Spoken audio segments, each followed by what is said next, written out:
Welcome to the Learning Forward Saturday show. Every week, in our quest for learning, we travel across the world to meet people who have used their learning, their life, their education, and perhaps their passion to help people with their learning and development. Today, we have someone who's a seamless blend of expertise and thirst for knowledge. She is the co-founder of Vurbl.com, one of the largest non-music databases. It is but natural to be verbal. Our stories make us, and Vurbl hosts our stories. Millions of people are better listeners and prefer this as a medium of taking their learning forward. Audra Gold has created an audio stream, especially for teachers, students, speakers, thinkers, and mad hat talkers. An arts and mass communication graduate with international studies experience, a soccer player, what more you want? Primetime Emmy, Outstanding Creative Award winner, author of several database products of patents. She has lots of, once you hear her, you get electrified. With 20 years of experience, our guest on Learning Forward is none other than Audra Gold. Welcome to the show, Audra. So on a sunny day, may I ask the coach and the teacher in you to share what learning means to you and how you made education and education made you. Right. Well, I can say learning means everything to me. I mean, it's one of the driving forces behind everything I've ever done. I have a very curious person, and I crave knowledge. As a child, I used to spend my free time in the library. That was my internet back then, and would do a lot of self teaching, as well as going to school and classes and things like that, and taking additional courses. But I also come from a family of educators. All the women in my family, my aunts and my mother were all teachers. So I've been around educators my entire life. But what drove me to audio and what attracted me to Vurbl, the idea of Vurbl, is I started really consuming audio through audiobooks, and I found myself, when I discovered audiobooks and how easy it was to learn as I was driving to work. We have really long commutes in LA, and I would be in the car quite a bit, but filling the time with radio was okay, but I, when I discovered audiobooks is when I really started to truly enjoy my drives to work. And sometimes they were over an hour long, depending on, what I was doing. So audiobooks were kind of my first passion. And I went from there once I started to realize how easy it is to just learn at every moment in your life, as you're walking down the street, as you're driving somewhere, as you're cleaning the house. You can always put some audio learning on and really can continue to enrich your brain at all times of day. So that was what really got me excited about audio, was the books and the learning aspect of it. Well, beautiful. And I fully agree with you. Audio is and has been the best way to learn. Because if you look at differently abled people, if you look at diversity of learners and teachers, audio is actually the number one preference. Yes, visual is there, and there are other methods which people understand. So your focus on audio is indeed welcome. What are the first 3 ingredients that go into a successful career route? 3 ingredients. Well, one, there has to be a passion for something, right? I think passion is the underlying fuel that will get you through the good times and the bad times in whatever path you choose. And of course, knowledge. So you have to have a deep curiosity. You have to want to become an expert in your chosen path. And you have to, again, the passion will fire that ability to learn a lot and continue to educate yourself and dive in deep and become that expert that you need to be. And then 3, there's probably a hard work ethic that needs to be layered on top of all of that, because nothing is easy. Everything takes more time than you expect.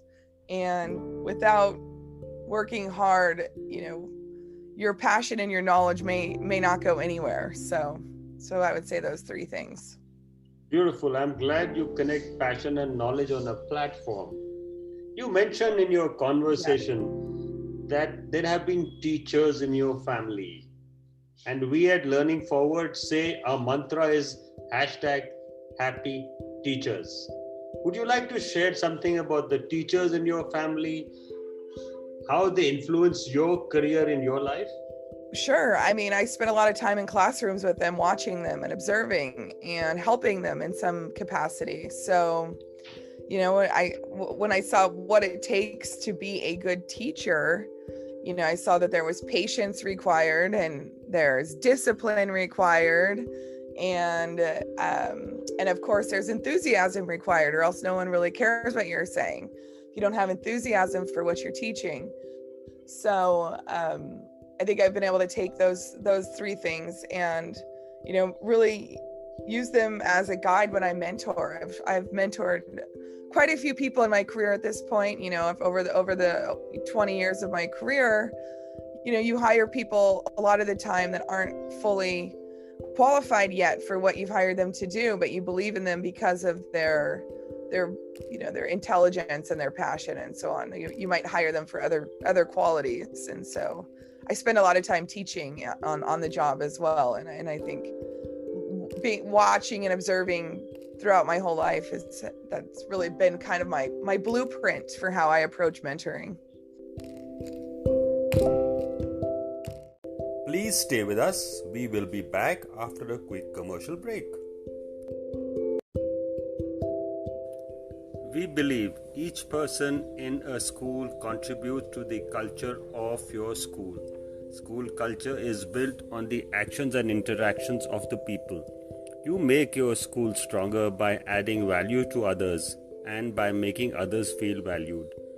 We at Learning Forward India help you build learning communities, connect with your stakeholders, and have happy teachers build your My Good School. Do connect with us for path-making programs like Schools Can Change, the Happy Teachers Learning Program, and above all, the Better Learning Outcomes My Good School program. Happy learning. Have a great day.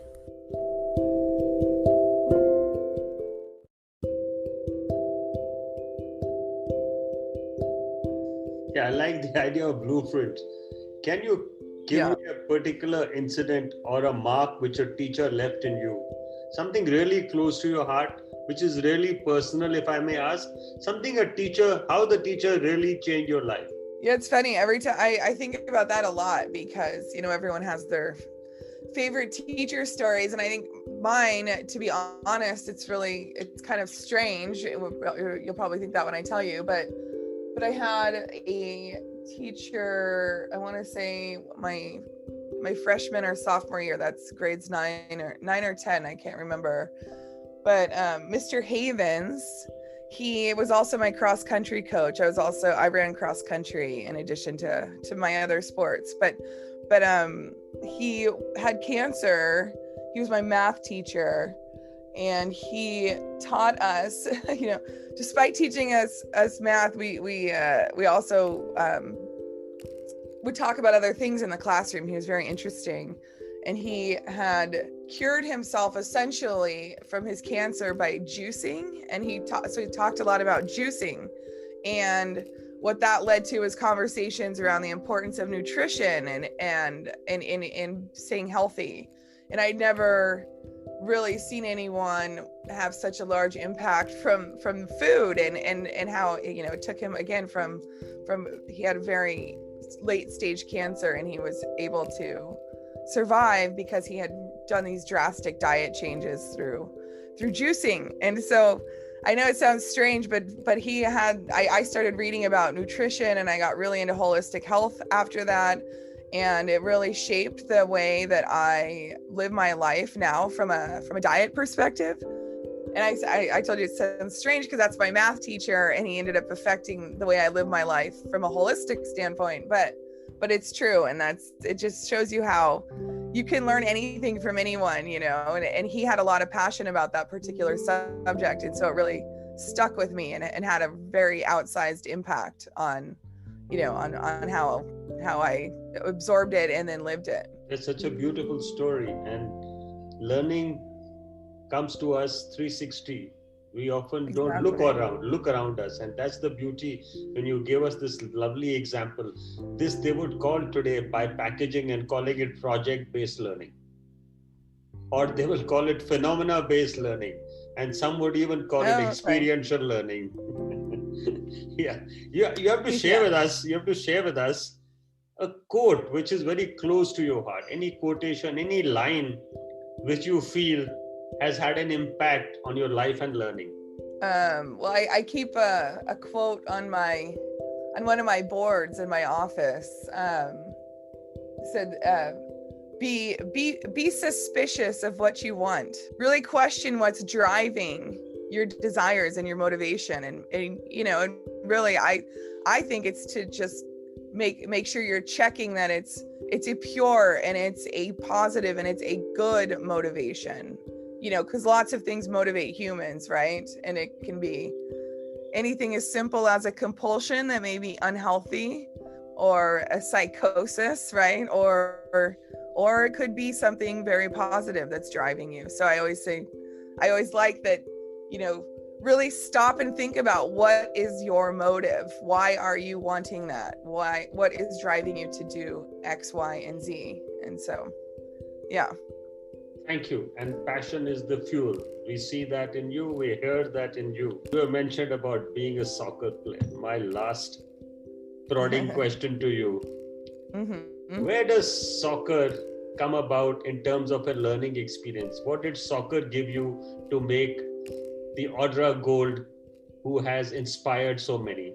Oh man, so sports and competitive sports, in particular soccer, because that's what I spent most of my time doing, that gave me everything. I mean, it really shaped my approach to life, really. I mean, you're working with a team, you have to work very hard and dedicate yourself to being good, to make a lot of sacrifices for travel, and even with schooling, because I always played throughout school, including through university, and you realize it's a very, very difficult, and it's a lot of hard work to be good at something and to win at the end of the day.